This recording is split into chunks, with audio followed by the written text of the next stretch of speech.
Je m'appelle Aline Bordereau, je présente une pièce qui est le bœuf écorché que j'ai fait en 1998.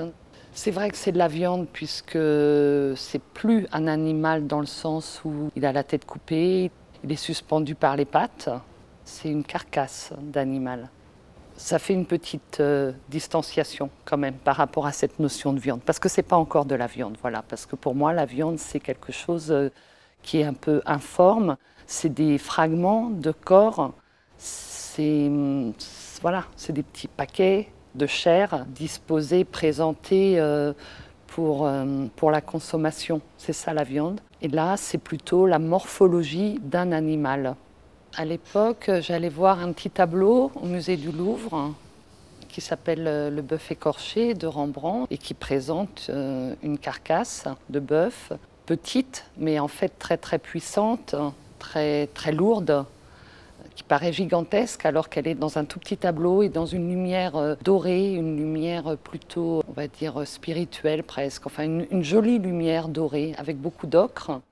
C'est pas du tout justement comme le bœuf de Soutine qui montre beaucoup plus quelque chose de viscéral, de la chair, du sang, des formes molles qui dégoulinent presque. À l'époque, ce qui m'intéressait, c'était cette espèce de va-et-vient en fait entre ces deux façons de parler de la réalité du corps. La carcasse, c'était un intérêt pour le corps. Qu'est-ce qu'il constitue, comment il est construit, comment il est vivant en fait. Et ça peut paraître un peu paradoxal de présenter un corps mort pour dire que je m'intéresse au corps qui est vivant, mais c'est parce que aussi à ce moment-là, on peut l'ouvrir, on peut tout montrer, on peut regarder à l'intérieur. Il y a une face qui est sèche et il y a une face qui reste humide. L'extérieur de la carcasse est traité en fait avec des papiers encollés qui sont pigmentés, nuancés, tressés. Il y a aussi des références au végétal, en fait, avec les paniers, avec de l'osier. Donc l'extérieur de la carcasse est sèche et l'intérieur de la carcasse, c'est là que c'est vivant, que c'est encore humide et que quelque part ça nous ramène à notre intériorité à nous et à ce qui nous constitue nous, en fait, là où est la vie, quoi. Je suis Anna González Solá. Je présente ici plusieurs pièces qui tournent autour de la viande. J'ai commencé ce travail de peinture parce que ce sont des peintures en 2001, lorsque il y a eu les problèmes de la vache folle, qui m'ont impressionnée parce que je voyais des images tous les jours différentes sur les journaux. Je me suis rendu compte qu'il y avait un côté sériel qui montrait justement l'hyperproduction de la viande à ce moment-là et qui était, je pense, le point de départ de ma réflexion. C'est-à-dire voir comment on commençait à se nourrir de manière massive tout en se rendant compte qu'on rendait les gens malades puisqu'il y avait le problème de la vache folle et que les gens allaient se retrouver à être leur propre bourreau finalement. J'ai commencé à traiter les sujets avec des plaquettes, dans l'idée où chaque plaquette était une peinture en elle-même, puisque c'était une sorte de puzzle. Je monte les peintures en puzzle. Et chaque plaquette étant représentative aussi d'un morceau de viande, s'étendant à l'infini finalement. C'est-à-dire que les peintures se montent en morceaux et elles sont définies par un cadre, par des problèmes techniques finalement, mais elles pourraient être continuées ou exposées par morceaux ou différemment. Voilà. Donc ça, c'est pour vraiment montrer que la viande est sérielle, dans une productivité galopante et que finalement, on a oublié la bête au profit de se nourrir, mais d'une manière qui n'a plus vraiment de sens.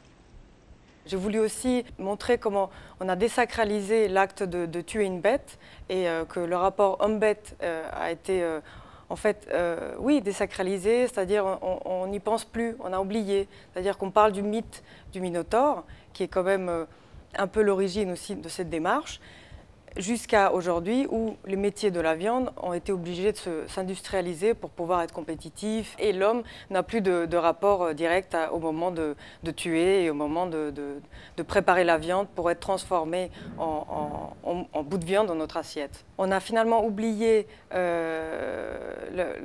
ce pourquoi on se nourrit. Maintenant, on est plutôt dans une relation qui est simplement de se nourrir sans plus regarder, sans plus comprendre réellement quel est cet acte qui est finalement un acte fondamental de vie.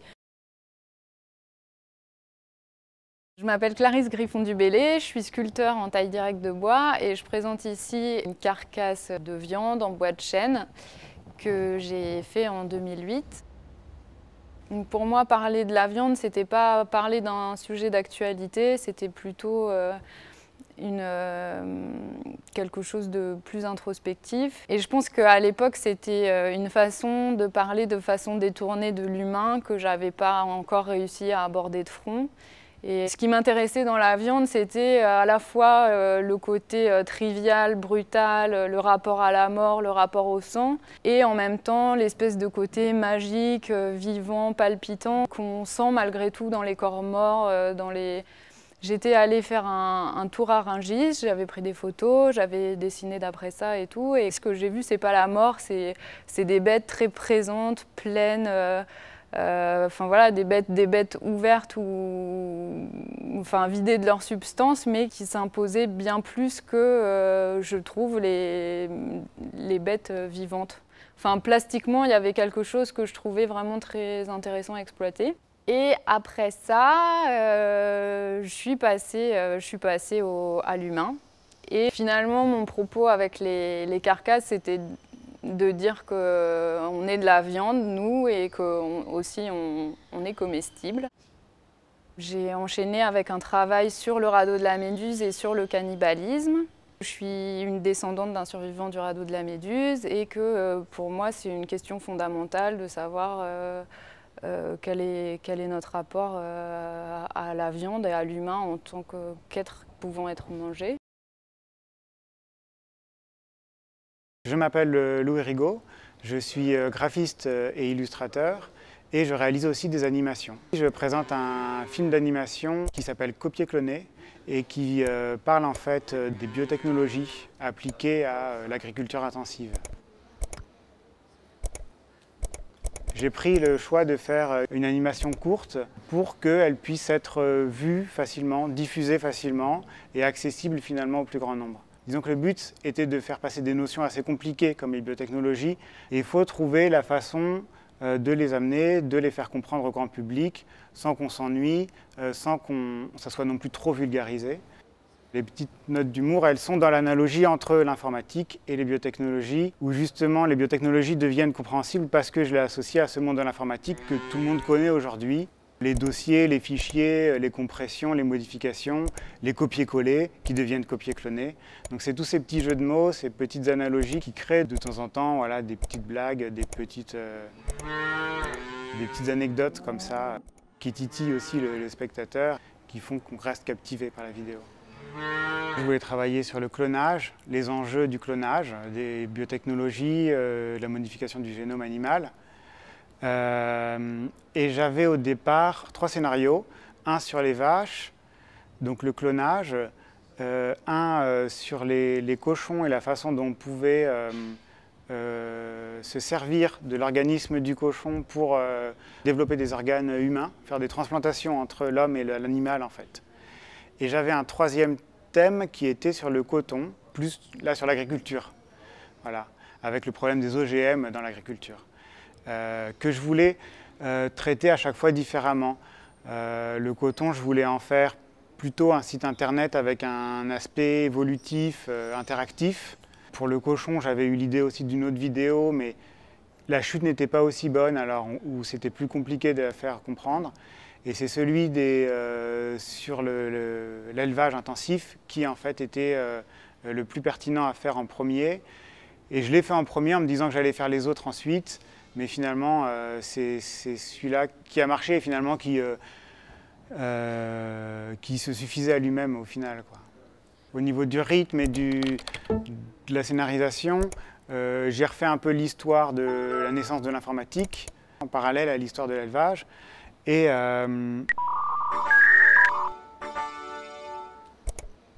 Et les sons, j'ai repris des sons en fait, propres à l'ordinateur et des premiers ordinateurs moi, que j'ai vus MS-DOS avec juste les sons du clavier, les sons des premiers modems qui faisaient un bruit pas possible, qui sont très rigolos. Et puis après, tous les sons de Windows qu'on a, qui arrivent dans tous les sens. Et après, voilà, petit à petit, ça va avec la cadence qui s'accélère. Il y a de plus en plus de sons, plus on avance dans le film, plus il y a de sons, il y a une accumulation jusqu'au bug final.